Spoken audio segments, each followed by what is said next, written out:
సంఘాన్ని హెచ్చరించి క్రైస్తవ సమాజంలో ఎలాంటి పరిస్థితులను క్రైస్తవులు ఎదుర్కొంటున్నారో, రెండు బోధల మధ్య ఒక క్రైస్తవుడు ఏ బోధను అనుసరించి బ్రతకాలో వాక్యాన్ని అనుసరించి చక్కని మాటలు మనకు అందించినటువంటి మన ఆత్మీయ సహోదరులకు నా ప్రత్యేకమైన వందనములు తెలియజేస్తూ ఉన్నాను. అదే రీతిగా వాక్యాన్ని వినడానికి ఆసక్తితో చేరవచ్చినటువంటి సంఘమంతటికి కూడా మన ప్రభువును ప్రియరక్షకుడును అయినటువంటి యేసుక్రీస్తు ప్రభు వారి పేరట నా హృదయపూర్వకమైన వందనములు తెలియజేస్తూ ఉన్నాను. దేవుడు మనకిచ్చిన ఈ సమయంలో మరికొద్ది నిమిషాల పాటు దేవుని వాక్కులను ధ్యానించుకోవడానికి మనం దేవుని పాదాల చెంత చిన్న ప్రార్థన చేసుకొని మన వాక్యాన్ని ధ్యానించే ప్రయత్నం చేద్దాము. ప్రార్థన. పరిశుద్ధుడు, మహాగణుడు, మహోన్నతుడైన మా కన్న తండ్రి, మీ ఘనమైన నామమునకు, మీ పవిత్రమైనటువంటి ప్రేమకు, మీరు మాపై చూపిస్తున్నటువంటి మీ ఉచితమైన అపారమైనటువంటి కృపకు ప్రభువైన క్రీస్తు వారి పేరట మా హృదయపూర్వకమైనటువంటి కృతజ్ఞతాస్తుతులు చెల్లిస్తున్నాము తండ్రి. దేవా, ఈ దినమున నాయన మీ పాదాల సన్నిధిన చేరి మా ఆత్మీయ జీవితాలను సరిచేసుకోవాలి అనే ఆలోచనతో మీ వాక్యం ముందు తలదించుతూ ఉండగా మీ సహాయమును మాకు అనుగ్రహించండి. ఏ మాటలైతే నాయన మా ఆత్మీయ స్థితిని సరిచేయగలవో, మా ఆత్మీయ స్థితిని బలపరచగలవో ఆ మాటల చేత మమ్మల్ని తృప్తిపరచండి. మీ పిల్లలతో కలిసి మీ మాటలను ధ్యానిస్తూ ఉండగా సమయోచితమైన జ్ఞానముతో మమ్మల్ని నింపి నన్ను నేను కనుపరుచుకొనక మిమ్మల్ని మహిమపరిచే ఒక పాత్ర వలె నన్ను వాడుకోమని అర్థిస్తూ విత్తబోయే ప్రతి మాటను కూడా నాయన మంచి నేలను పడిన విత్తనాల వలె ఫలింపజేయమని కోరుకుంటూ ప్రభువైన క్రీస్తు వారి పేరట ఈ ప్రార్థన మీకు సమర్పిస్తున్నాను మా కన్న తండ్రి. ఆమెన్. మంచిది ప్రియులారా, దేవుడు మనకిచ్చిన ఈ సమయంలో ఒక చక్కని విషయాన్ని మనం ఆలోచన చేసే ప్రయత్నం చేద్దాం. ప్రియులారా, భూమి మీద పుట్టిన ప్రతి మనిషికి ఏదో ఒక పని కష్టంగా అనిపిస్తూ ఉంటుంది.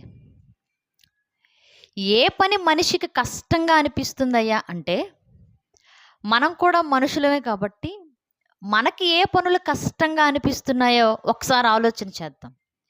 లేడీస్ ఫస్ట్ అంటారు, కానీ ముందు పురుషుల దగ్గర నుంచి మొదలు పెడదాం. పురుషులకు ఏ పనులు కష్టంగా అనిపిస్తాయి? స్పందించాలి. ఏ పనులు కష్టంగా అనిపిస్తాయి? పురుషులకి ఏ పని కష్టమయ్యా అంటే కుటుంబాన్ని పోషించడం కష్టం. ఉదయం లేవగానే బ్యాగ్ తగిలించుకొని భార్య రెడీ చేసిన క్యారేజ్ పట్టుకొని ఉదయాన్నే ఎందుకు వెళ్ళిపోతున్నాడు పురుషుడు? కుటుంబాన్ని పోషించాలి కాబట్టి. 20 ఏళ్ళు రాగానే ఎంతో కొంత సంపాదించుకోవాలి, ఎంతో కొంత వెనకేసుకోవాలి, ఎంతో కొంత దాచుకోవాలి. 4 రాళ్ళు దాచుకోరని చెప్తుంటారు పెద్దోళ్ళు. 20 ఏళ్ళు రాగానే ఆ ఆలోచన ఎందుకు వస్తుంది ఒక పురుషుడికి? ఎందుకంటే రేపటి రోజున తనకంటూ ఒక భార్య వస్తుంది, తనకంటూ పిల్లలు వస్తారు, తనకంటూ ఒక కుటుంబం ఏర్పడుతుంది. కాబట్టి ఆ రాబోయే కుటుంబం కోసం ముందుగానే సంపాదించడం మొదలు పెడతాడు పురుషుడు. 25 ఏళ్ళు వచ్చేటప్పటికి ఏదో ఒక వ్యాపారం, ఏదో ఒక ఉద్యోగం, ఏదో ఒక పని చేసి ఖచ్చితంగా సంపాదించాలనే ఆలోచన ఉంటుంది.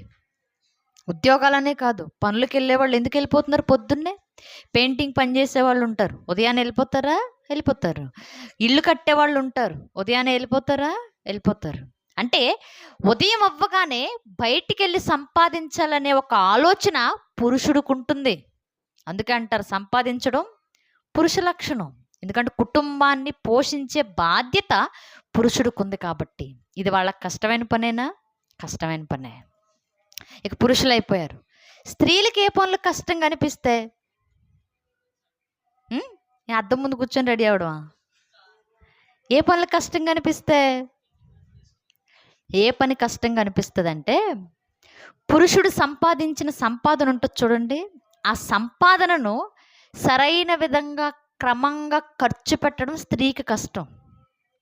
ఈరోజు ఈ నెల నీ భర్త వచ్చి ఒక 10,000 రూపాయలు కట్ట చేతిలో పెట్టాడు. మరలా వచ్చే నెల ఆ 10,000 కట్ట చేతిలో పడేదాకా ఏ 10,000 వాడాలి? నువ్వు ఈ 10,000 వాడాలి. పిల్లల ఫీజులు కావాలా? ఈ 10,000. తినడానికి భోజనం కావాలా? ఈ 10,000. పిల్లలకి బట్టలు కొనాలా? ఈ 10,000. నీ కాస్మెటిక్స్ కావాలా? ఈ 10,000. అంటే ఎక్కడ సంపాదించినా సరే, ఆ సంపాదన నీ చేతికి రాగానే ఇది ఎలా ఖర్చు పెట్టాలి? ఎక్కడ తగ్గించుకోవాలి? ఎక్కడ పెంచుకోవాలి? ఎక్కడ మిగులుతాయి? ఎక్కడ ఖర్చవుతాయి? ఇయన్నీ ఎవరు చేయాలట? స్త్రీ చేయాలి. అంటే పురుషుడు సంపాదించి తెచ్చిన సంపాదనను సరైన విధంగా మెయింటైన్ చేయడం ఒక స్త్రీకి చాలా కష్టం.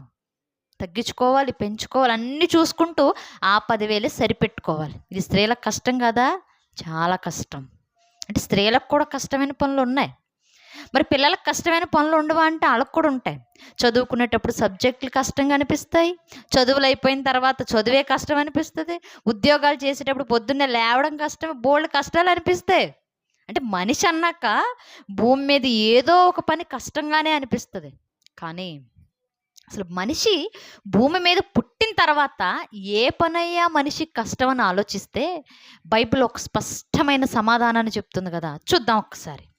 సామెతల గ్రంథం. సామెతల గ్రంథం అనగానే మనకేం అర్థం కావాలి? ఇంకా ఇంకా ఇంకా సామెతలు అనగానే సొలొమోను గారు గుర్తుకు రావాలి. ఎందుకంటే సామెతలలో ప్రతి మాట ఆయన అనుభవాలతో చెబుతున్న మాట. మీరు ఎప్పుడు గుర్తుపెట్టుకోండి, అనుభవాలతో కూడిన మాటలు మనిషికి ఒక గొప్ప గుణపాఠాన్ని నేర్పిస్తాయి. ఈరోజు ఆయన ఏ గుణపాఠాన్ని నేర్పిస్తున్నాడో చూద్దాం ఒకసారి. సామెతల గ్రంథం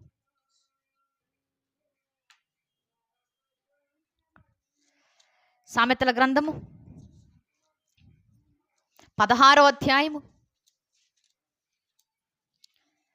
32వ వచనం. నెమ్మది. పరాక్రమశాలి కంటే దీర్ఘశాంతము గలవాడు శ్రేష్ఠుడు. పట్టణము పట్టుకొనువాని కంటే తన మనస్సును స్వాధీనపరుచుకునేవాడు శ్రేష్ఠుడు. చాలు. సొలొమోను గారు ఏమని మాట్లాడుతున్నారు? అయ్యా, దేవుని దృష్టిలో శ్రేష్టమైన వాడు ఎవరయ్యా అంటే ఆయన చెప్తున్నాడు కదా, పరాక్రమశాలి కంటే దీర్ఘశాంతం కలిగిన వాడే శ్రేష్ఠుడు. అంటే కండలు తిరిగిన వీరుడి కంటే కూడా ఏదైనా ప్రాబ్లం వచ్చినప్పుడు, ఏదైనా గొడవ జరుగుతున్నప్పుడు, ఏదైనా ఇబ్బంది వచ్చినప్పుడు ప్రశాంతంగా, నెమ్మదిగా, శాంతంగా ఉండి ఆలోచించేవాడు గొప్పోడట దేవుని దృష్టిలో. ఈ మాట ఇప్పుడు మనకు అవసరం లేదు, కానీ రెండో మాట చూద్దాం. ఇంకెవరు శ్రేష్ఠుడట? పట్టణము పట్టుకొనువాని కంటే తన మనస్సును స్వాధీనపరుచుకునేవాడే దేవుని దృష్టిలో శ్రేష్ఠుడు. ఈ మాటను మనం ఆలోచిస్తూ ముందుకెళ్దాం. పట్టణము పట్టుకునే మనిషి ఎలా ఉంటాడు? పట్టణాన్ని పట్టుకోవడం అంటే మీకు బైబిల్ కాదు, తెలుగు నేర్పించాలి ముందు. పట్టణాన్ని పట్టుకునేవాడంటే పట్టణాలను జయించేవాళ్ళని అర్థం. పట్టణాలను పట్టుకోవడం అంటే వాటి మీద యుద్ధం చేసి ఆ పట్టణంలో ఉన్న మనుషులందరినీ బానిసలుగా తెచ్చుకొని ఆ పట్టణాల మీద సింహాసనం వేసుకొని ఒక స్టాండర్డ్లో కూర్చునేవాడు పట్టణాన్ని పట్టుకునేవాడు. అంటే ఇప్పుడు పట్టణాన్ని జయించేవాడు, పట్టుకునేవాడు ఎలా ఉంటాడు? నడుద్దామా వద్దా? యుద్ధం చేద్దామా వద్దా? చేసే గెలుస్తామంటావా? మనకి ఎందుకులే ఈ బాధలన్నీ అన్నట్టు ఉంటాడా? ఎలా ఉంటాడు? ఆర్మీ వాళ్ళని చూసారా ఎలా ఉంటారు వాళ్ళు? ఆర్మీలో చేరాలంటే బీపీ ఉంటే జాయిన్ చేసుకోరు, షుగర్ ఉంటే రానివ్వరు, 4 కిలోమీటర్లు పరిగెత్తిన తర్వాత నీరసం వచ్చేస్తుందంటే రానివ్వరు లోపలికి. మరి ఆర్మీలో రావాలంటే ఎలా ఉండాలి? ఆర్మీలో ఒక మనిషి జాయిన్ అవ్వాలంటే, చేరాలి అంటే మంచి దేహదారుఢ్యం ఉండాలి, మంచి హైట్ ఉండాలి, మంచి వెయిట్ ఉండాలి, మంచి పర్సనాలిటీ ఉండాలి. ఫిజికల్ టెస్ట్ చేసేటప్పుడు మీరు చూడండి, ఇదిగో చెస్ట్ ఇంత ఉండాలంటాడు, అంతే ఉండాలి. ఇంత హైట్ ఉండాలంటాడు, అంతే ఉండాలి. ఇంత బరువు ఉండాలంటాడు, అంతే ఉండాలి. ఇంత జ్ఞానం ఉండాలంటాడు, అంతే ఉండాలి. అంటే ఈ గొప్ప టెస్ట్లన్నీ పాస్ అయితేనే అందులో అడుగు పెట్టాలి, లేకపోతే జాయిన్ చేసుకోరు. ఫిజికల్ టెస్ట్ పాస్ అవ్వాలి, సబ్జెక్టులు వచ్చి ఉండాలి, సమయోచితంగా మాట్లాడాలి, ఉండాలి, అన్నీ ఉండాలి. అలా ఉంటేనే చేర్చుకుంటారు. ఎందుకంటే రేపు బోర్డర్లో నిలబడి సైనికుల్లా మన కాపలా కాయాలి కాబట్టి. మన మీదకి ఏదైనా ప్రమాదం వస్తుంటే మనకంటే ముందెదురుగా నిలబడాలి కాబట్టి అలాంటి వాళ్ళనే తీసుకుంటారు. ఇప్పుడు పట్టణాన్ని పట్టుకునే వాళ్ళు కూడా ఇలాంటి వాళ్ళే. ఆ రోజుల్లో పట్టణాలను కాపాడుకోవడానికి యుద్ధాలు చేసేవాళ్ళు. యుద్ధంలో అలా నీరసంగా ఉండే వాళ్ళని తీసుకుంటారేంటి? యుద్ధం చేయడానికి బీపీలు బాగా హై బీపీ ఉన్నోళ్ళు తీసుకుంటారా? షుగర్ పేషెంట్లు రమ్మంటారా? రమ్మనరు. పట్టణాన్ని పట్టుకునేవాడు ఎలా ఉండాలి అంటే, మన భాషలో చెప్పాలి అంటే, మంచి ఎత్తు ఉండాలి, మంచి బలం ఉండాలి, మంచి ధైర్యం ఉండాలి, 6 పలకల దేహం ఉండాలి. 6 పలకల దేహం అంటే పర్లా 6 ప్యాక్ బాడీ ఉండాలి. అంటే ఇంత పర్సనాలిటీ ఉండి ఎదుటోడు ఎలాంటోడైనా సరే వాడిని మట్టి కరిపించి గొప్ప వ్యక్తే బలాఢ్యుడంటే. ఇప్పుడు అంటున్నాడు కదా, ఇలాంటి పరాక్రమశాలి కంటే కూడా తన మనస్సును స్వాధీనంలో పెట్టుకున్నవాడు గొప్పోడు. ఏంటి, ఇంత బలవంతుడు కంటే కూడా కంటికి కనిపించిన మనసు ఒకటి ఉంది చూడు మన లోపల. ఆ మనసును మనం చెప్పినట్లుగా వినేలా మలుచుకున్నవాడు శ్రేష్ఠుడు. మన మనసును మన కంట్రోల్లోనే ఎవరైతే పెట్టుకుంటారో వాళ్ళు గొప్పోడు అంటున్నాడు. అంటే నీ మనసు నీ దగ్గర ఉండాలి, నీ మనసు నువ్వు చెప్పిన మాట వినాలి, నీ మనసు నువ్వు ఎలా చెప్తే అలా నడుచుకోవాలి. అలాంటి వాడు దేవుని దృష్టిలో శ్రేష్ఠుడని మాట్లాడుతున్నాడు. ఒక్కసారి ఆలోచించండి, దేనితో పోల్చాడో మీరు గమనించాలి. బలం ఉన్నవాడి కంటే మనసును అదుపు చేసుకున్నవాడు గొప్ప. పరాక్రమశాలి కంటే హృదయాన్ని ఎక్కడ తొక్కి పెట్టుకోవాలో అలా తొక్కి పెట్టుకున్నవాడు గొప్ప అని మాట్లాడుతున్నాడు. ఎంత గొప్ప విషయమో తెలిసేది. నిజంగా చరిత్రలో మీరు చూడండి, పట్టణాలను జయించిన వాళ్ళు కూడా మనసు నిలపలేక పాడైపోయిన వాళ్ళు ఉన్నారు. పట్టణాలను పట్టుకున్న రాజుల్లాంటి వాళ్ళు కూడా కొన్ని సందర్భాల్లో మనసు అదుపు చేసుకోలేక తప్పు చేసి జీవితాన్ని పాడు చేసుకున్న వాళ్ళు ఉన్నారు. అలాంటి వాళ్ళలో ఒక్కళ్ళ పేరు చెప్పండి మీరు. పట్టణాన్ని పట్టుకొని కూడా మనస్సును నిలుపుకోలేక పాడైపోయిన వాళ్ళు. దావీదు గారు, ఇంకా సొలొమోను గారు, ఇంకా సంసోను గారు, ఇంకా అందరు పురుషులే వస్తున్నారు చూడండి. మీరు ఇది గమనించాలి. చాలామంది ఉన్నారు. వాళ్ళలో ఒక్కళ్ళ గురించి ఆలోచన చేద్దాం, ఇంకా ఆలోచించుకో. ఎవరయ్యా అంటే సంసోను గారు. సంసోను గారు బలాఢ్యుడేనా? మీ అందరికి ఒక చిన్న ప్రశ్న, జీకే బిట్టండోయ్. సంసోను గారిని దేవుడు భూమి మీద పుట్టించడానికి గల కారణం ఏంటి? ఏంటంటే సంసోను గారు పుట్టే కాలానికంటే ముందే ఇశ్రాయేలీలందరినీ వారు చేసిన తప్పిదాలను బట్టి, ఇశ్రాయేలీలు పడిపోయిన విధానాన్ని బట్టి దేవుడు ఇశ్రాయేలీలను ఫిలిస్తీన్ల చేతి కిందకు దాసులుగా పంపించేశాడు. ఇప్పుడు దాసులుగా బ్రతకడం ప్రారంభం అయిపోయిన తర్వాత మరి బాధలు పడుతూ ఉంటే దేవుడు గుర్తొస్తాడు కదా. మనకు రోజు గుర్తు రాకపోయినా ఏదైనా బాధ వచ్చినప్పుడు ఖచ్చితంగా గుర్తొస్తాడు. ఇప్పుడు ఇశ్రాయేలీలకు కూడా దేవుడు గుర్తొచ్చేసాడు. కొన్ని సంవత్సరాలు, ఎన్ని సంవత్సరాలు అయ్యా అంటే 40 సంవత్సరాల పాటు ఫిలిస్తీన్ల చేతి కిందే బతుకుతున్నారు.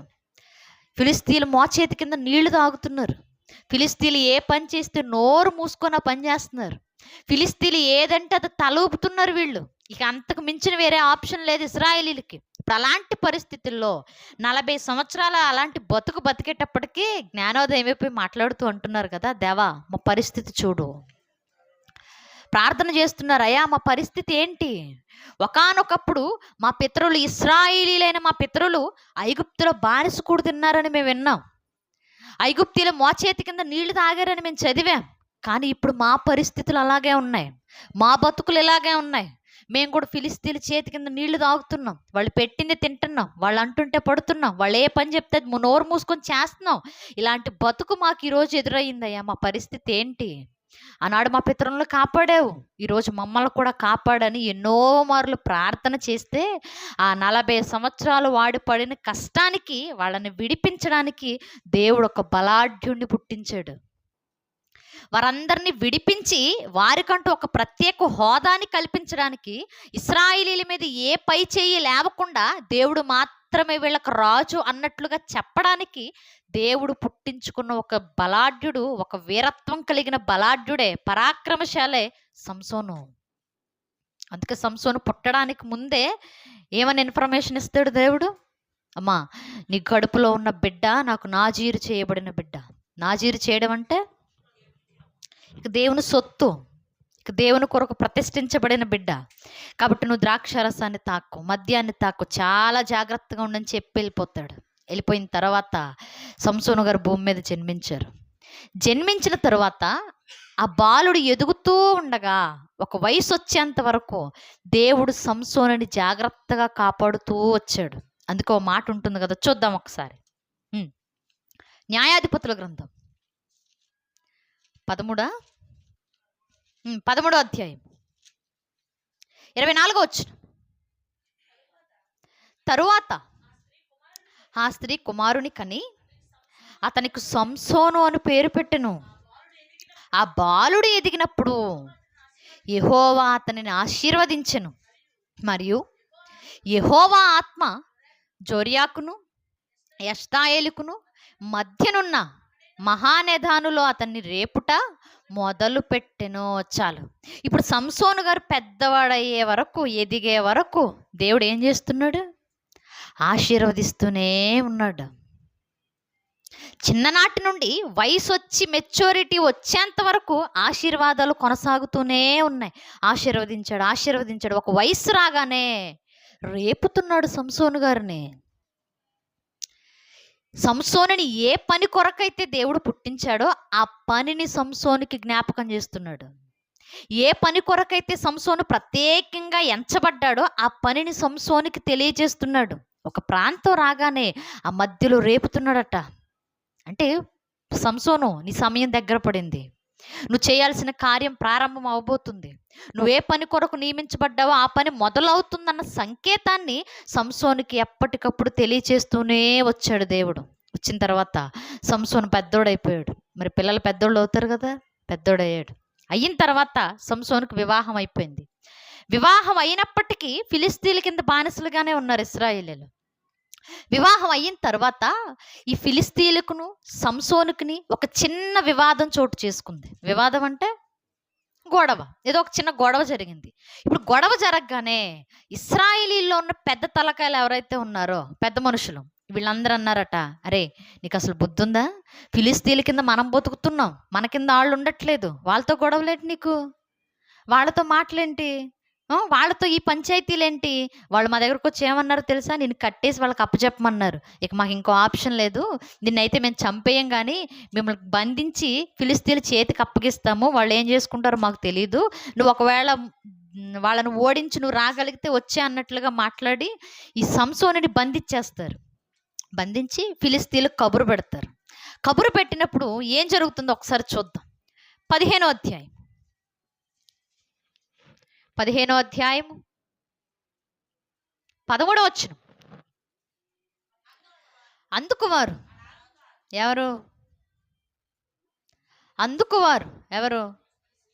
ఎవరు? రోజు బైబిల్ చదివే అలవాటు ఎంతమందికి ఉంది? చేయొద్దండి. మంచోళ్ళు మీరు, తప్పులు కూడా నిజాయితీగా ఒప్పుకుంటున్నారు.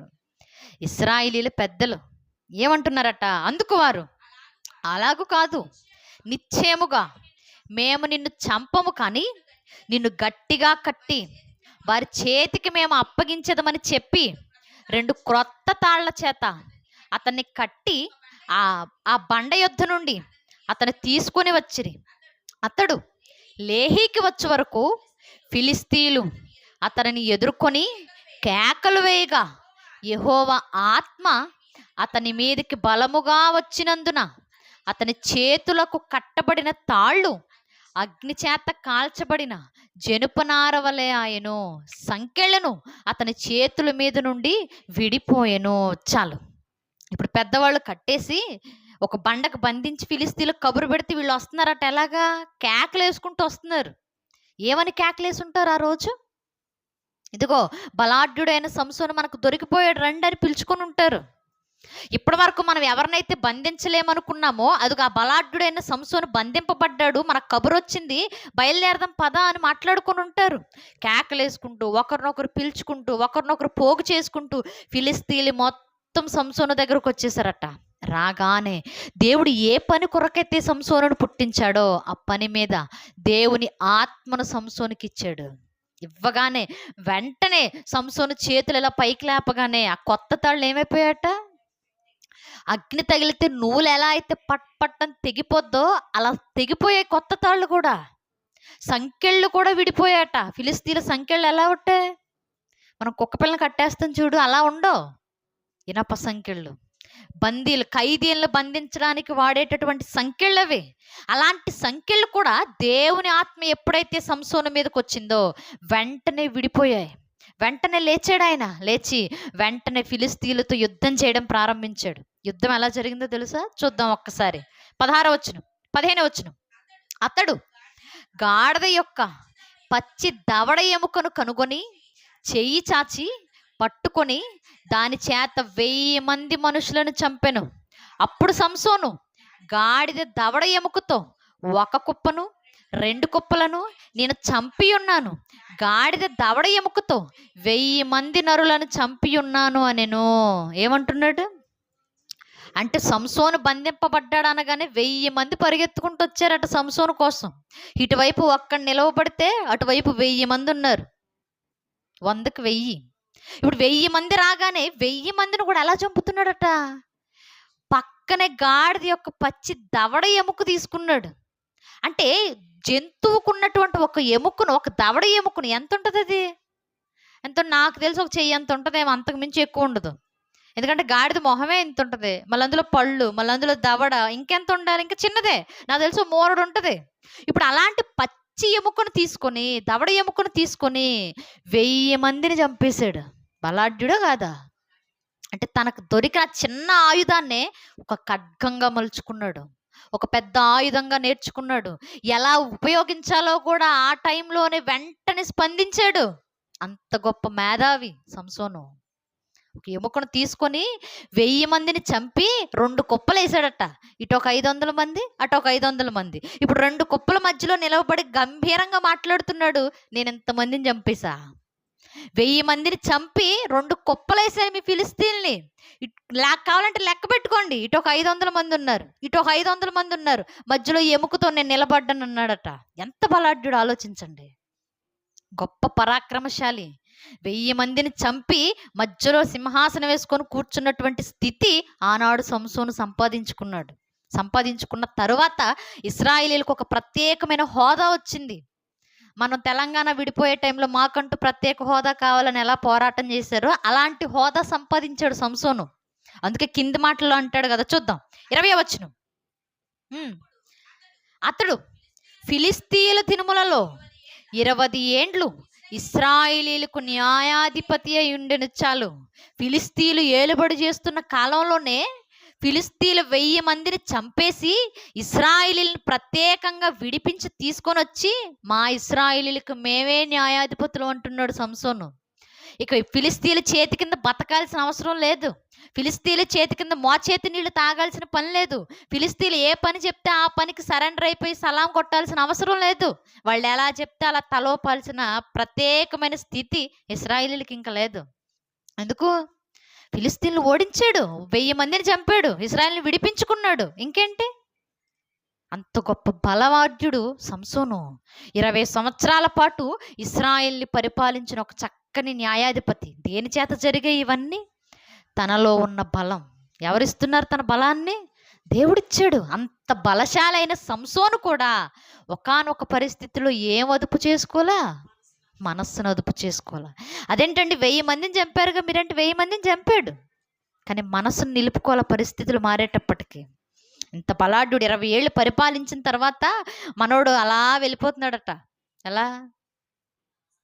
అలా నడుచుకుంటూ వెళ్ళిపోతున్నాడు. వెళతా ఉండగానే ఒక ప్రాంతానికి వచ్చాడు. వచ్చిన తర్వాత ఏం జరిగిందో చూద్దాం. 4వ వచనం. పిమ్మట అతడు షోరేకు లోయలోనున్న దెలీలా అను ఒక స్త్రీని ఏం చేయగా మోహింపగా. ఇటు దేవుడు ఒక పని కొరకు ఒక మనిషిని పుట్టించుకుంటే ఆ పని కొరకు సంసోన్ అనే వ్యక్తి చక్కగా నిలవబడి పరిపాలన చేసుకుంటూ ఇశ్రాయేల్ని పరిపాలిస్తూ ఒక మంచి హోదాలో ఉంటే ఈయనకి ఎందుకు ఇలాంటి పనులు అవసరమా? ఎల్లుడు తిన్నగా వెళ్ళిపోవాలి, ఆయన పని ఏదో ఆయన చూసుకోవాలి, ఆయన నలుగురు వందనాలు చెప్పే స్థితిలో ఉన్నప్పుడు దాన్ని కాపాడుకోవాలి. అది కాపాడుకోకుండా ఒక స్త్రీ కనపడగానే ప్రేమించట్లేదమ్మా, ఏం చేస్తున్నాడట? మోహం. దేవుని తరపున నిలవబడిన మనిషికి అది సరైందేనా? మోహపు చూపే తప్పని దేవుని శాసనం చెప్తూ ఉంటే, ఒక పరాయి స్త్రీని ఎలా మోహించావు సంసోన్ అని అడిగితే ఆయన అంటాడు కదా, మనసు నిలుపుకోలేకపోయాను నేను ఆ పరిస్థితిలో. మనసు నిలుపుకో, బలాఢ్యుడు కదా నువ్వు సంసోను అంటే, బలాఢ్యుడే కానీ స్త్రీ విషయంలో బలహీనుడు అయిపోయాడు. 1000 మందిని చంపావు కదా సంసోన్ అంటే, చంపాడు కానీ ఒక్క స్త్రీ ముందు తన మనస్సుని కంట్రోల్ చేసుకోలేకపోయాడు. అంటే బలవంతుడు కూడా స్త్రీ విషయంలో ఏమవుతాడట? బలహీనుడైపోతాడు అన్నమాట. సంసోను బలవంతుడే కానీ ఒక్క స్త్రీ కనపడగానే ప్రేమ లేదు, ఏమీ లేదు, మోహం. అదొక ఆలోచన. ఒక ఆలోచన రాగానే దాన్ని కంట్రోల్ చేసుకోలేకపోయాడు చూడు సంసోను. ఇప్పుడు సంసోను మనసు, అయ్యా నీ మనసు ఎక్కడుందంటే ఆ అమ్మాయి చుట్టూ తిరుగుతుంది అంటాడు. ఇప్పుడు మనం కూడా చూడండి, నీ మనసు ఎక్కడుందంటే ఏం చెప్తావు? పలానా వాళ్ళ చుట్టూ తిరుగుతుంది. తిరుగు. అంతా తిరిగేసిన తర్వాత నా జీవితం ఏంటి ఇలా అయిపోయిందని నువ్వు ఆ పెద్ద మనుషుల దగ్గరికి ఈ పెద్ద మనుషుల దగ్గరికి తిరగాల్సి వస్తుంది. తిరుగు. సంసోను పరిస్థితి అదే. దెలీలాను చూడగానే మోహం, దేవుడు చెప్పిన మాటకు కూడా వ్యతిరేకమైన ఆలోచన, దేవునికి నచ్చని పని కూడా చేయాలనే ఒక ఆలోచన. ఎందుకు? మనస్సు తన స్వాధీనం లేకుండా పోతుంది. మనస్సును అదుపు చేసుకోలేని పరిస్థితిలో పడిపోయాడు. పడిపోయిన తర్వాత పోనీ మోహించాడు, ఇది కరెక్ట్ కాదని కొంతసేపటికైనా పశ్చాత్తాపంతో రియలైజ్ అవ్వలా మరి రోజు ఇంటికి వెళ్ళడం మొదలుపెట్టాడట. చూద్దాం ఒకసారి వచ్చినాన్ని కిందికి. ఫిలిస్తీన్ల సర్దారులు ఆమె యొద్దకు వచ్చి ఆమెతో, నీవు అతన్ని లాలన చేసి అతని గొప్ప బలము దేనిలోనున్నదో మేము ఎలాగూ అతన్ని గెలవవచ్చునో తెలుసుకొనుము. మేము అతన్ని బంధించి అతని గర్వము అణుపుదుము. అప్పుడు మాలో ప్రతివాడును 1000 వెండి నాణెములు నీకు ఇచ్చేదమని చెప్పిరి. చాలు. ఇప్పుడు రోజు సంసోను గారు దెలీలా చుట్టూ తిరుగుతుంటే ఫిలిస్తీన్లకు అర్థమైపోయింది ఏమని, మనోడు బలవంతుడే కానీ ఈ అమ్మాయి విషయంలో వీక్ అండోయ్, ఈ అమ్మాయి విషయంలో పడిపోయాడు, బలహీనుడైపోయాడు. ఇప్పుడు మనం అతన్ని డైరెక్ట్గా ఎదుర్కోలేం. ఇప్పుడు పని అవ్వాలి అంటే ఈ అమ్మాయే దిక్కు అనుకొని దెలీలా దగ్గరకు వచ్చి అన్నారట, అమ్మాయి నువ్వేం చేసావో మనోడిని తెలియదు కానీ నీ చుట్టూనే తిరుగుతున్నాడు కాబట్టి నువ్వు చేయాల్సిన పని ఏంటో తెలుసా? సంసోను ఎలా బలవంతుడు అవుతున్నాడో, అతని బలం అసలు ఎందులో ఉందో నువ్వు కనుక్కొని మాకు చెప్పు చాలు. నువ్వు కనుక్కొని మాకు ఆ ఇన్ఫర్మేషన్ ఇచ్చే చాలందట అన్నారు వాళ్ళు. అనగానే వెంటనే మరి నాకేంటి ఉపయోగం అన్నట్టు చూసుంటుంది ఈవిడ. అందుకే వెంటనే అంటున్నాడు కదా, 1000 వెండి నాణ్యాలు మీకు ఇస్తాం. నాణ్యాలంటే డబ్బు. ఇప్పుడు అతడి బలహీనత ఏంటో నువ్వు కనుక్కొని మాకు చెప్పు, అతడి బలం ఎందులో ఉందో మాకు కనుక్కొని చెప్తే నీకు ఇంత డబ్బు ఇస్తామనగానే నిజంగా ఉత్తమమైన స్త్రీ అనుకోండి ఏమని మాట్లాడాలి చెప్పను. నన్ను నమ్ముకొని నాతో ఉండడానికి వచ్చిన మనిషిని నేను ఎలా మోసం చేసి మీకు ఎలా చెప్పగలనని మాట్లాడాలి. కానీ మాట్లాడలా. పోనేనా 1002 నూకల నాకు సరిపోతాయిలేండి నా బతుక్కి, ఇంతకు మించి నాకు ఎక్కువ అక్కర్లేదు అనుకుని ఉంటుంది. ఇక వెంటనే సంసోన్ రాగానే మొదలు పెట్టిందట ఏమని అడుగుతుంది. ఏమని చూద్దాం. 8వ వచనం, 7వ వచనం, 6వ వచనం అమ్మా. కాబట్టి దెలీలా నీ మహాబలము దేనిలోనున్నదో నిన్ను దేని చేత కట్టి బంధింపవచ్చునో నాకు దయచేసి తెలుపుమని సంసోనుతో అనగా, సంసోను 7 నిరవంజి చువ్వలతో నన్ను బంధించిన ఎడల నేను బలహీనుడినై సామాన్య మనుష్యులలో ఒకని వలె అవుదునని ఆమెతో చెప్పెను. చాలు. ఏమని అడుగుతుందట, సంసోను చాలా బలవంతుడు కదా, ఇంత బలం ఎలా వస్తుంది?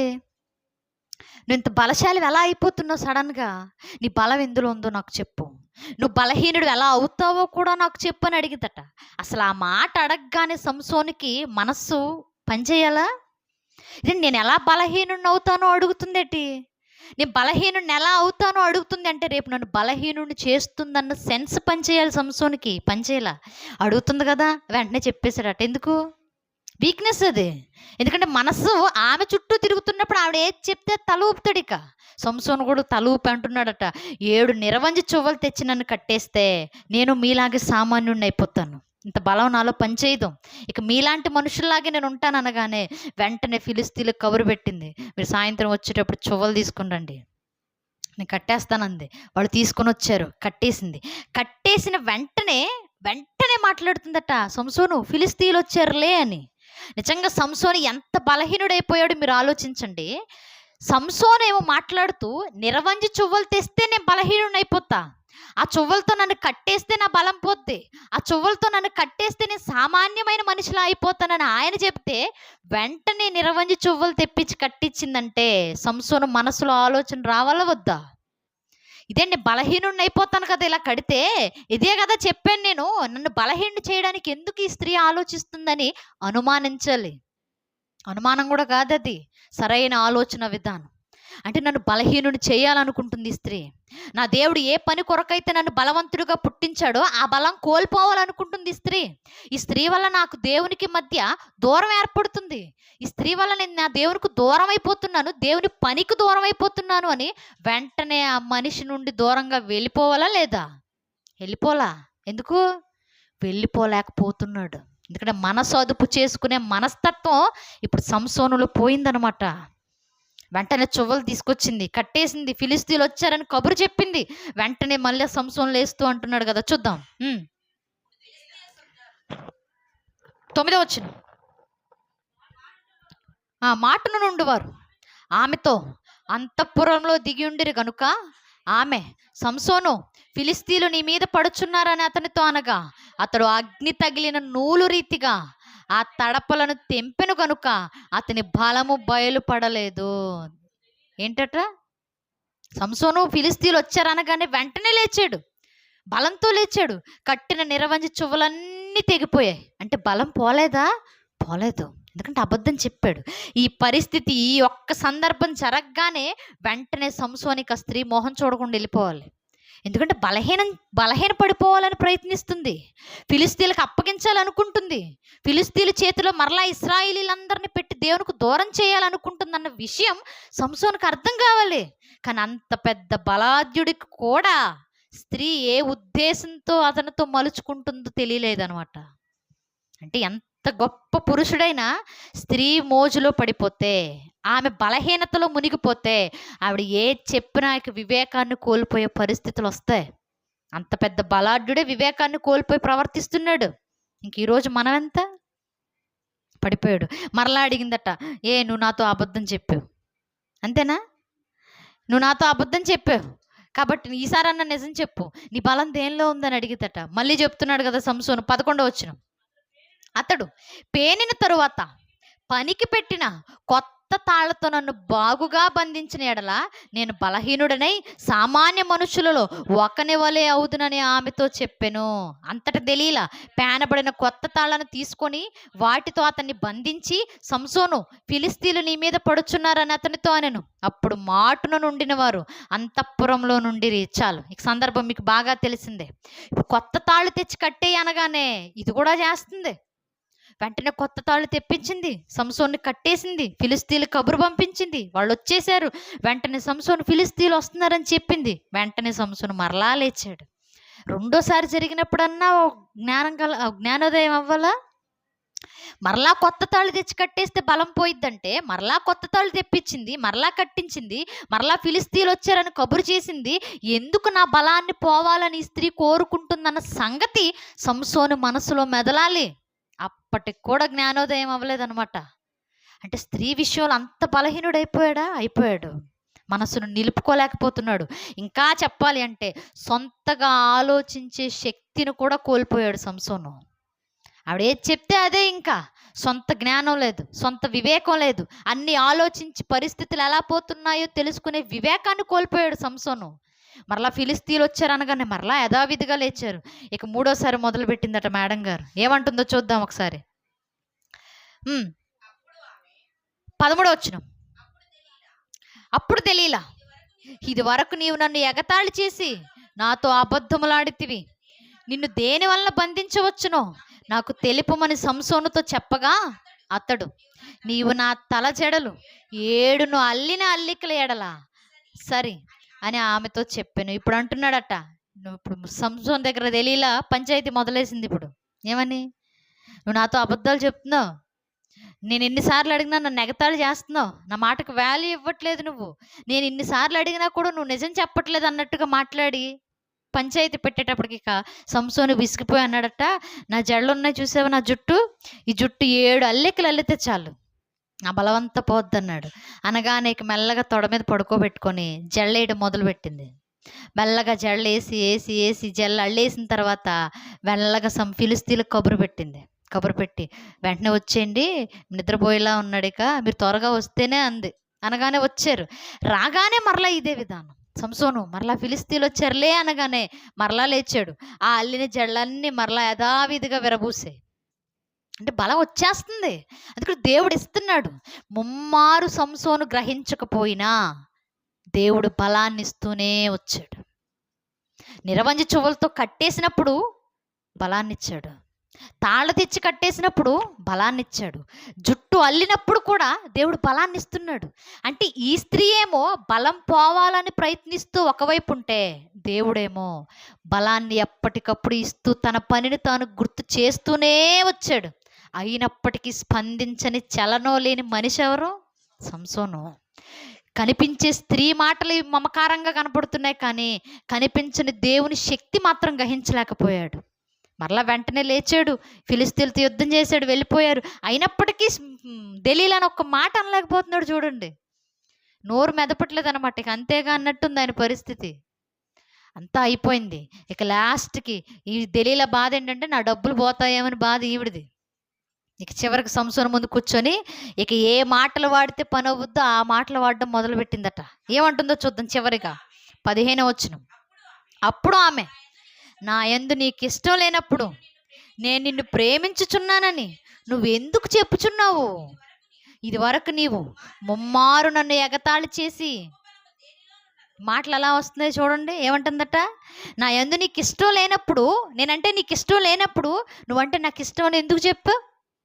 నేనంటే ఇష్టం లేనప్పుడు నన్ను ప్రేమిస్తున్నానని ఎందుకు కబుర్లు చెప్పు? నా మీద ఏ ఫీలింగ్ లేనప్పుడు ఇక మొత్తం నువ్వే అన్నట్టుగా ఎందుకు మాట్లాడావని అడుగుతుందట. ఆడవాళ్ళు మాట్లాడే మాటలే ఇవి, అవునా కదా? అవును. ఏదైనా చీర కొనలేదనుకో, నా మీద నేనంటే నీకు ఇష్టం లేదు అంటే చీరకే. ఏదన్నా నెక్లెస్ కొనలేదనుకో, నా మీద ప్రేమ లేదు, నీకు తగ్గిపోయింది. ఏదన్నా అడిగినప్పుడు చేయలేదనుకోండి, నువ్వు ఇది వరకట్లా లేవు, మారిపోయావు. ఇక ఈ మాటలే వస్తాయి. దెలీలా కూడా అదే బాపతలో వెళ్ళిపోతుంది. నేనంటే ఇష్టం లేనప్పుడు ఎందుకు ఇష్టం అన్న వెనక్కి తిరిగావు? నేనంటే ఇష్టం లేనప్పుడు నేనంటే ఇష్టం అని ఎందుకు చెప్పావు? నా మీద ప్రేమ లేనప్పుడు ప్రేమిస్తున్నానని ఎందుకు రోజు వస్తున్నావు అని మాట్లాడుతుంది. సంసోను చేసింది ప్రేమే కాదు, అందుకే ముందే రాయించాడు మోహం అని. మోహంలో ఉన్నోడికి మనసు పనిచేయదు. మోహంతో చూసేవాడికి ఆలోచన జ్ఞానం ఉండదు. మోహంతో పిచ్చి చూపులు చూసేవాడికి వివేకం ఉండదు. సంసోనుకి లేదు ఆ రోజు. ఇక అడుగుతుంది, నేనంటే ఇష్టం లేదు నీకు, ఇంకెందుకు నా దగ్గర ఉంటావు? నాకు అబద్ధాలు చెప్పావు, ముమ్మారు నన్ను హేళన చేసావు, నేను ఎన్నిసార్లు అడిగినా నిజం చెప్పట్లేదు నువ్వు, ఇంక నాకు అక్కర్లేదు అన్నట్టుగా ఉండేసరికి సంసోను మనసులో వచ్చిన ఆలోచన ఏంటి తెలుసా? ఇక ఇది బ్రేకప్ అయిపోద్ది అనుకుంటున్నాడు ఆయన. అనుకొని ఇక నిజం చెప్పడానికి సిద్ధపడిపోయాడు. ఎంత విసిగిచ్చేసి ఉంటుందో నిజంగానే సంసోన్ని. అందుకే కింద మాటలు రాయబడింది కదా, చూద్దాం. ఆమె అనుదినమును మాటల చేత అతన్ని బాధించి తొందర పెట్టినందున అతడు ప్రాణము విసిగి చావగోరెను. ఏం చేస్తుందట? అనుదినము ప్రశాంతంగా ఇంటికి రావడం ఏంటో మొదలు పెడుతుందట. ఎందుకు వచ్చావు? నా మీద ప్రేమ లేదు కదా. ఎందుకు వచ్చావు? నా మీద ఇష్టం లేదు కదా. మాటలతోనే. దేంతో? ఏమని రాయబడింది అక్కడ? మాటల చేత. అంటే మాటలే కత్తిపోటులా వాడేస్తుంది. ఎందుకు వచ్చావు? వెళ్ళిపో, నాకు అబద్ధం చెప్తున్నావు, నా మీద ప్రేమ లేదు, నా మీద ఇష్టం లేదు, నేనంటే గౌరవం లేదు, నా మీద ఏదీ లేదు అని మొదలు పెడుతూ మాట్లాడుతూ ఉండగానికి విసిగిపోయాడు. ఇక విసిగిపోయి చావగోరును, చచ్చిపోతే బాగుండు అనుకుంటున్నాడట. ఈ మాటలన్నీ వినే కన్నా, ఈ మాటలన్నీ పడే కన్నా అసలు చచ్చిపోతే బాగుంటుంది నా జీవితం అనుకుంటున్నాడు. నిజంగా దేవుడు పుట్టించుకున్న వ్యక్తి చచ్చిపోవడానికి సిద్ధపడొచ్చా? ఆయన పుట్టికే ఒక ప్రత్యేకం. ఎవరికి లేని బలాన్ని దేవుడిస్తే ఇప్పుడు చచ్చిపోవాలనుకుంటున్నాడట. ఎవరికి లేని శక్తిని సంసోనికి ఇస్తే ఇక చచ్చిపోతేనే బాగుంటుంది అనుకుంటున్నాడు ఇప్పుడు. అనుకున్నాక ఇక అవసరం లేదనుకొని చెప్పేశాడు. పోతే పోయిందిలే బలం అనుకొని ఇక స్త్రీతో మాట్లాడుతూ అంటున్నాడు కదా. అప్పుడు అతడు తన అభిప్రాయం అంతయు ఆమెకు తెలియచేసి, నేను నా తల్లి గర్భమును పుట్టినది మొదలుకొని దేవునికి నాజీరు చేయబడిన వాడనై ఉన్నాను. నా తల మీదకి మంగళ కత్తి రాలేదు. నాకు క్షౌరము చేసిన ఎడలా నా బలము నాలో నుండి తొలగిపోయి ఇతర మనుష్యుల వలె అవుదునని ఆమెతో నేను వచ్చాను. ఇప్పుడు చెప్పాడు నిజం. ఇదిగో ఏమీ లేదు, నిన్న తల్లి గర్భంలో నుంచి బయటకు వచ్చిన రోజు నుండి ఇప్పటి వరకు నా మంగళ కత్తి నా తల మీద పడలేదు, ఒక్కసారి కూడా క్షవరం చేయించుకోలేదు, ఒక్కసారి కూడా నా వెంట్రుకలు పోలేదు, ఒక్కసారి నా వెంట్రుకలు తీసేసానంటే నా బలవంతా పోతుందని చెప్పేశాడు. చెప్పగానే ఇక ఇది అనుకుంది. ఫైనల్గా వెంటనే మంగళాయన పిలిపించింది. చక్క తల మీద పడుకోబెట్టుకొని, తొడ మీద పడుకోబెట్టుకొని ఇంక పడుకున్న సరికి ఇంకా ఆయనకి ఏమీ తెలియట్లా. శుభ్రంగా మొత్తం తలంతా క్షవరం చేయించి కబురు పెట్టింది. కబురు పెట్టగానే ముమ్మారు దేవుడు అవకాశం ఇచ్చినా ఉపయోగించుకోలేని సంసోను 4వసారికి దేవుడు అవకాశం ఇవ్వడానికి ఇష్టపడలా. మన జీవితంలో కొన్నిసార్లు మనం సరైన విధానంలో లేకపోయినా దేవుడు మనకు అవకాశాన్ని ఇస్తాడు. మన జీవితంలో మనం తప్పులు చేస్తూ ముందుకెళ్ళిపోతున్నా సరి చేసుకోవడానికి దేవుడు అవకాశం ఇస్తాడు. మన జీవితంలో మనకు తెలియకుండానే మనం తొలగిపోయే పరిస్థితులు వచ్చినా దేవుడు మనల్ని కాపాడుతూ బయటికి తీసుకురావడానికి ఏదో ఒక దారి చూపిస్తాడు. కానీ అప్పుడు కూడా మూర్ఖుల్లాగా వివేకాన్ని కోల్పోయి మనకు పట్టనట్టుగా వెళ్ళిపోతున్నాం అనుకోండి, ఖచ్చితంగా ఒక దెబ్బ తగులుద్ది. అది ఎలాంటి దెబ్బ తెలుసా? కోలుకోవడానికి కూడా సరిపోనేదంత దెబ్బ తగులుద్ది.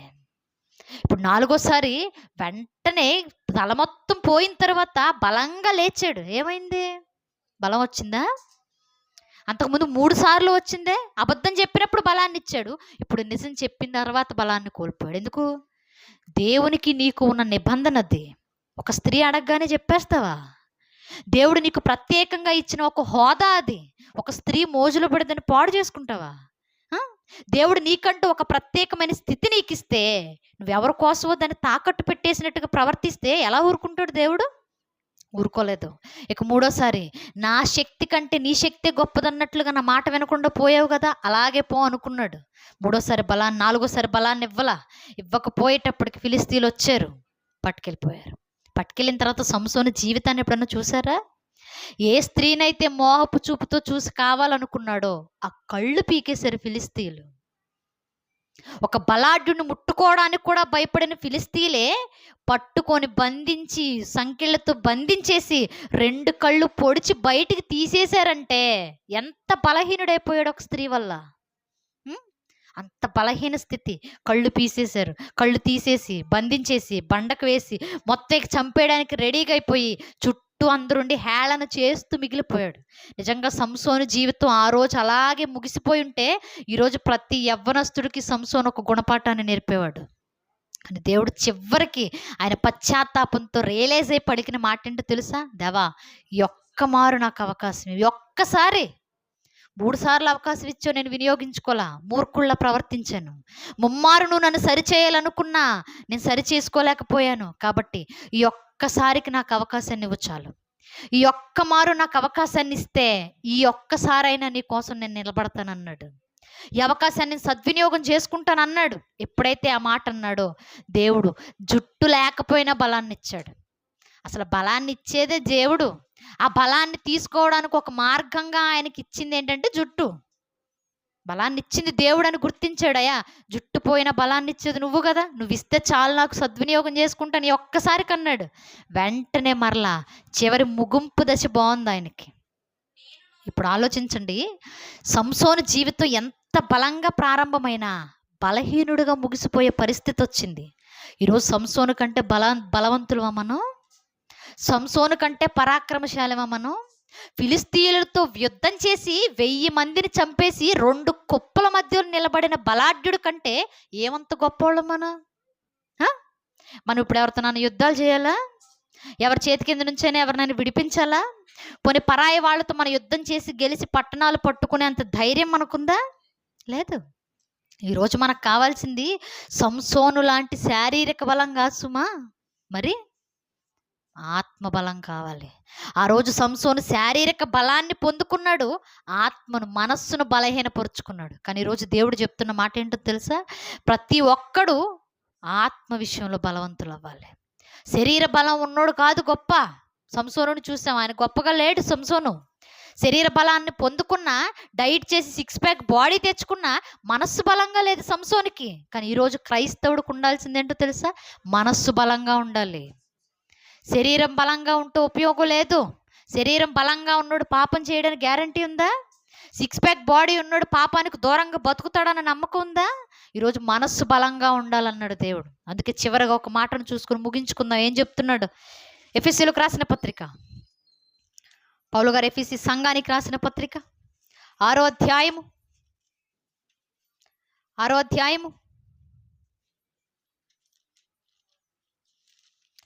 వచనమా? 6వ అధ్యాయం 10వ వచనం. తుదకు ప్రభు యొక్క మహాశక్తిని బట్టి ఆయన యందు బలవంతులై ఉండుడి. ఏమవ్వాలట? ప్రభు యొక్క శక్తిని బట్టి మీరు బలంగా ఉండండి. సంసోను దేవుని బలాన్ని బట్టి శారీరకంగా బలాన్ని సంపాదించుకున్నాడు ఒక టైంలో. కానీ ఈరోజు ప్రభు శక్తిని బట్టి మీరు మనస్సును బలంగా ఉంచుకోవాలి, శరీరాన్ని కాదు. శరీరాన్ని బలంగా ఉంచుకున్నా ఉంచుకోకపోయినా పెద్ద నష్టం లేదు. ఎందుకంటే శరీరం కాదు కదా పరలోకం వెళ్ళేది, నీ మనస్సు బలంగా ఉండాలి. అందుకంటున్నాడు కదా, బలవంతులై ఉండుడి, మీరు అపవాది తంత్రములను ఎదిరించుటకు శక్తిమంతులగునట్లు దేవుడిచ్చు సర్వాంగ కవచమును ధరించుకొనుడి. ఎలయనగా మనము పోరాడునది శరీరులతో కాదు, కానీ ప్రధానులతోనూ అధికారులతోనూ ప్రస్తుత అంధకార సంబంధులకు లోకనాథులతోనూ ఆకాశ మండలమందున్న దురాత్మల సమూహముతోనూ పోరాడుచున్నాము. ఏంటట? ఆనాడు సంసోను ఫిలిస్తీన్లతో పోరాడాడు, ఆ పోరాటంలో గెలిచాడు, ఆ పోరాటంలో బలాన్ని చూపించాడు, ఆ పోరాటంలో విజయవంతుడుగా 2 కుప్పల మధ్యలో నిలబడ్డాడు. కానీ ఈరోజు ఫిలిస్తీన్లతో మనకు యుద్ధం లేదు, ఎదుటి వాళ్ళతో మనకు యుద్ధం లేదు, కంటికి కనిపించే మనుషులతో మనకు యుద్ధం లేదు. అపవాది మన ఏ హృదయాన్నైతే పాడు చేస్తున్నాడో, ఏ హృదయాన్నైతే బలహీనపరుస్తున్నాడో, ఏ మనస్సునైతే మన స్వాధీనంలో ఉంచుకోకుండా ఉంటున్నాడో, ఆ అపవాదితో ఈరోజు పోరాటం అంటున్నాడు. కంటికి కనిపించిన మనస్సును, కంటికి కనిపించిన ఒక దురాత్మ పాడు చేస్తుంటే ఆ ఆత్మలతో ఈరోజు క్రైస్తవుడికి యుద్ధం అన్నాడు. ఆ ఆత్మలతో, ఆ అంధకార సంబంధమైన శక్తులతో, ఆ దురాత్మలతో ఈరోజు నువ్వు పోరాడాలి. కాబట్టి నీ మనస్సును బలపరుచుకో. ఎలా బలపరుచుకోవాలి మనస్సుని? శరీరాన్ని బలపరుచుకోవాలనుకోండి, రోజుకు కొంచెం ఫుడ్ ఎక్కువ తిను, ఒక మంచి డైట్ తీసుకో. కోడిగుడ్లు తింటావు, మాంసం తింటావు, ప్రోటీన్ తింటావు, ఇంకేం తింటావు తిను, శరీరం బలంగా అయిపోద్ది. మరి మనసు బలంగా అవ్వాలంటే ఏంటట? దేవుడిచ్చే సర్వాంగ కవచం ఒకటి ఉంది, అది మనస్సును బలపరుస్తుంది, అది మనస్సును నీ స్వాధీనంలో ఉండేలా చేస్తుంది, అది నీ మనస్సును నీ కంట్రోల్లో పెట్టేలా ఉంటుంది. ఏంటవి చూద్దాం ఒకసారి త్వరగా. 14వ వచనం. యాలయనగా మీ నడుమునకు సత్యమును దట్టి కట్టుకొని, నీతి అను మైమరువు తొడుక్కొని, పాదములకు సమాధాన సువార్త వలనైన సిద్ధ మనస్సును జోడు తొడుక్కొని నిలవబడుడి. ఏమంటున్నాడు? మీ మనస్సు పడిపోకుండా ఉండాలంటే మోహపు చూపులు కానివ్వండి, కామపు ఆలోచనలు కానివ్వండి, దేవునికి నిన్ను దూరం చేసేది ఏదైతే ఉందో అది నీ మనస్సును పాడు చేస్తుంది అనగానే నువ్వు వెంటనే సిద్ధపడిపోవాల్సిన విషయాలు ఏంటో తెలుసా? నీ నడుంకు సత్యవాక్యాన్ని కట్టుకో.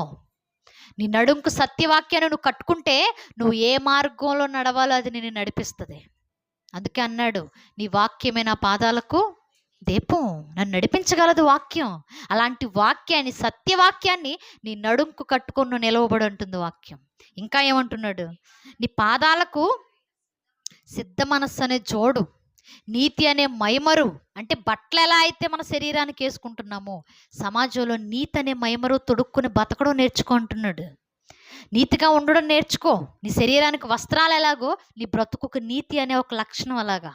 సమాధానం, ఎదుటివాడితో సమాధాన పడే ఒక సిద్ధ మనస్సు అనే జోడు నీ హృదయానికి తొడుక్కో. ఇంకా ఏమంటున్నాడు కిందికి? ఇవన్నీ కాక విశ్వాసమును డాలు పట్టుకొనుడి. ఏముండాలట? విశ్వాసం అనే డాలు. ఏ పరిస్థితి అయినా రాని నీ మనస్సును విశ్వాసంలో నుండి తొలగిపోనివ్వకు. విశ్వాసం అనే డాల్ ఎప్పుడు పట్టుకో. యోధుడికి ఎప్పుడు డాల్ చేతిలో ఉంటుంది. ఎందుకు? ఖడ్గమేమో యుద్ధం చేయడానికి, మరి డాలు ఎదుటివాడు బాణం వేస్తే నిన్ను నువ్వు రక్షించుకోవడానికి. నీలో ఉన్న విశ్వాసం కూడా అంతే.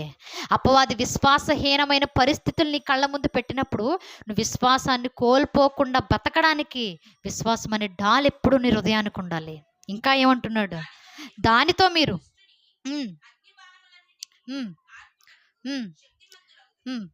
మరియు రక్షణను శిరస్త్రాణము, దేవుని వాక్యమును ఆత్మ ఖడ్గమును ధరించుకొనుడి. ఆత్మ వలనైన ప్రతి సమయమునందును ప్రతి విధమైన ప్రార్థనను విజ్ఞాపనను చేయుము. చాలు. ఏమంటున్నాడు? ఇంకా మీరు పడిపోకుండా ఉండడానికి ఏం కావాలో తెలుసా? రక్షణ. మీరు బాప్తిస్మం తీసుకొని రక్షణలోనికి వచ్చారే, ఆ రక్షణను పాడు చేసుకోకండి. పరిస్థితులను బట్టి రక్షణలో నుంచి వెళ్ళిపోకండి. మీరు తీసుకున్న రక్షణను నిర్లక్ష్యం చేయకండి అని మాట్లాడుతున్నాడు. ఇంకా ఏంటట? దేవుని వాక్యం అనే ఒక ఖడ్గం. ఎప్పుడు వాక్యాన్ని వినడం, చదవడం, ధ్యానించడం, నలుగురు కూర్చున్నప్పుడు వాక్యాన్ని గురించి మాట్లాడుకోవడం, వాక్యంతో నిన్ను నువ్వు ఎప్పటికప్పుడు సిద్ధం చేసుకుంటూనే ఉండు. ఖడ్గం అనేది ఎప్పుడు నీ దగ్గరే ఉండాలి. ఎందుకు? అపవాది ఎప్పుడొచ్చినా యుద్ధం చేయాలి కాబట్టి. అపవాది ఎప్పుడు నీ మనస్సును కలవర పెడుతూ ఉన్నా వాక్యం అనే ఖడ్గంతో దాన్ని ఎదిరించడానికి సిద్ధపడు అంటున్నాడు. ఇంకా ఏమంటున్నాడు? ప్రార్థన. చివరిగా ముగింపుకి ఏమొచ్చాడు? ప్రార్థన. నీకు వాక్యం తెలిసి ఉండాలి, నువ్వు రక్షణలో ఉండాలి, నీకు సమాధానం అనే లక్షణం ఉండాలి, అన్నీ ఉండాలి. అన్నిటికీ ముగింపుగా ప్రార్థనా జీవితం ఉండాలంటున్నాడు. చాలాసార్లు చెప్పాను, వాక్యం అనేది ఎంత విలువైనదో ప్రార్థన కూడా అంతే విలువైనది. ప్రార్థన అనేది దేవునితో నువ్వు మాట్లాడే ఒక సమయం, దేవునితో నువ్వు అన్నీ చెప్పుకునే ఒక ప్రీషియస్ టైము. మనకిష్టమైన వాళ్ళు ఫోన్ చేశారు అనుకోండి, సర్లే ఉంటానని పెట్టేస్తావా?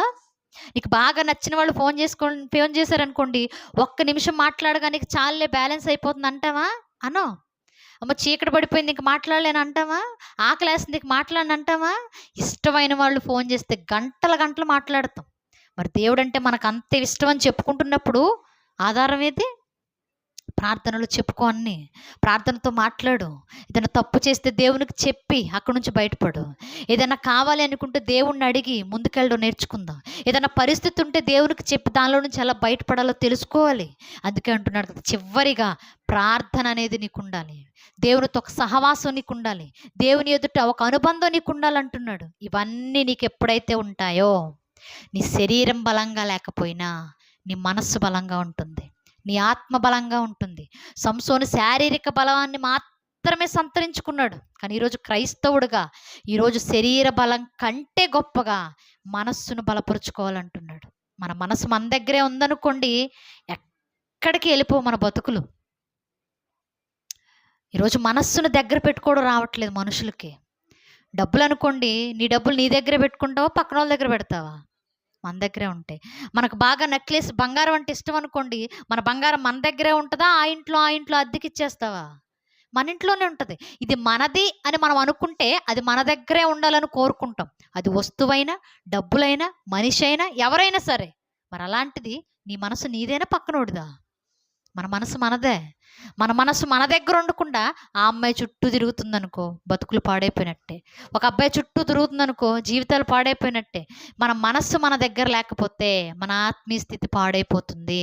కాబట్టి ఆలోచించండి. సంసోను లాంటి ముగింపు, అంత పరిస్థితి ఈరోజు ప్రతి క్రైస్తవుడికి రాకుండా ఉండడమే మంచిది. అందుకే మనసును బలపరుచుకుందాం.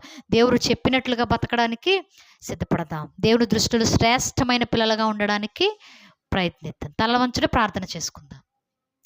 పరిశుద్ధుడు, మహాగణుడు, సర్వోన్నతుడైన మా కన్న తండ్రి దేవా, ఈ ఉదయకాల సమయంలో నాయన మీ మాటలను ధ్యానించుకోవడానికి, మా మనస్సులను నాయన దృఢపరుచుకోవడానికి మీరు ఇచ్చిన చక్కని మాటలను బట్టి మీకే కృతజ్ఞతాస్తుతులు చెల్లిస్తూ ఉన్నాము తండ్రి. మీ చిత్తానుసారంగా ముందుకు కొనసాగడానికి మీ అమూల్యమైన వాక్కులను మాకు నడిపించారు తండ్రి. ఈ వాక్కులను చూసిన మేము మా జీవితాలను అదుపు చేసుకోవడానికి, మా మనస్సును మా స్వాధీనంలో ఉంచుకోవడానికి తండ్రి మీ సహాయాన్ని మాకు దయచేయండి. ఒకనాటి సంసోను వలె నాయన మా బలాన్ని ఎదుటి వారి కొరకు వినియోగించి మీకు దూరం అయిపోయేవారిగా కాక మా మనస్సును బలపరుచుకుంటూ మీ కొరకు బలమైన కార్యాలు చేయడానికి మీ సహాయాన్ని మాకు దయచేయమని అర్థిస్తూ, సమస్త మహిమ ఘనత మీకే ఆరోపిస్తూ ప్రభువైన క్రీస్తు వారి పేరట ఈ ప్రార్థన మీకు సమర్పిస్తూ ఉన్నాం మా కన్న తండ్రి. ఆమేన్. అందరికీ మరొకసారి